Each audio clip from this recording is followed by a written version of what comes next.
TPCC chief Mahesh Kumar Gaur ने कहा है कि दिलावरपुर इथेनॉल फैक्ट्री को बीआरएस हुकूमत ने इजाज़त दी थी। उन्होंने आज गांधी भवन में मीडिया कॉन्फ्रेंस करते हुए कहा कि साल 2023 में जब बीआरएस की हुकूमत थी, इस फैक्ट्री के लिए इजाज़त दी गई थी और इसके वाज़ेह शवाहिद मौजूद हैं। उन्होंने कहा कि बीआरएस इस मसले पर झूठी मुहिम चला रही है, जबकि इसकी इजाज़त के मामले से कांग्रेस पार्टी का कोई ताल्लुक़ नहीं है। उन्होंने इल्ज़ाम लगाते हुए कहा कि केसीआर और केटीआर और बीआरएस पार्टी किसानों को उकसाने के लिए ऐसा कर रही है। రైతు వ్యతిరేక కార్యక్రమాలు చేయడమే కాకుండా రైతు వ్యతిరేకించే ప్రాజెక్టులకు అనుమతులు ఇచ్చి ఇవాళ వాళ్ళేదో దొరలన్నట్టుగా వాళ్ళే ఉద్యమాలకు ఊపిరిపోస్తూ వాళ్ళే ప్రజలు రెచ్చగొడుతూ వాళ్ళే రైతులు రెచ్చగొడుతూ నానా యాగి చేస్తూ ఉన్నారు.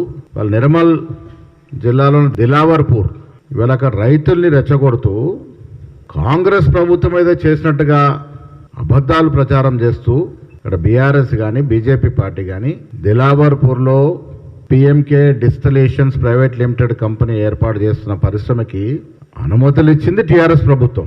టీఆర్ఎస్ ప్రభు అధికారం ఉన్నప్పుడు 2023లో అనుమతులు వచ్చాయి. వాళ్ళు అప్లికేషన్ పెట్టుకుంది 2022లో, అనుమతులు వచ్చింది 2007 7వ నెల 2023లో.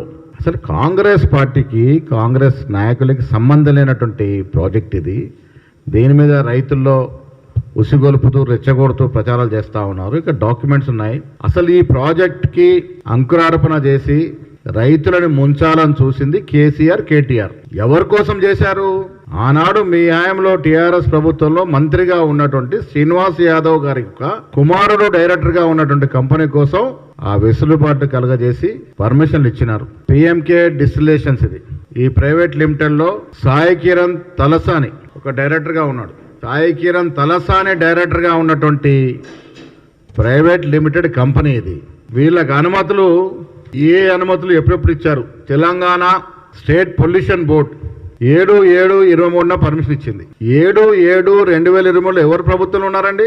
మా ప్రభుత్వం ఉందా? అప్పుడు టీఆర్ఎస్ ప్రభుత్వంలో మంత్రులుగా ఉన్నటువంటి తలసాని కుమారుడు డైరెక్టర్గా ఉన్నటువంటి కంపెనీకి ఆనాడు ముఖ్యమంత్రి కేసీఆర్ కేటీఆర్ అనుమతులు ఇచ్చినటువంటి పత్రాలు ఇది. 14/2/22లో అప్లికేషన్ పెట్టుకున్నారు వాళ్ళు. Fire services, Telangana government state disaster response and fire services department వీళ్ళు పర్మిషన్ ఇచ్చారు 2023లోనే. చీఫ్ ఇంజనీర్ ఇరిగేషన్ వాటికి నీటి వాటా కేటాయిస్తూ పర్మిషన్ ఇచ్చారు. ఎప్పుడు? 15/6/2023లో ఈ పిఎంకే డిస్టిలేషన్ కంపెనీ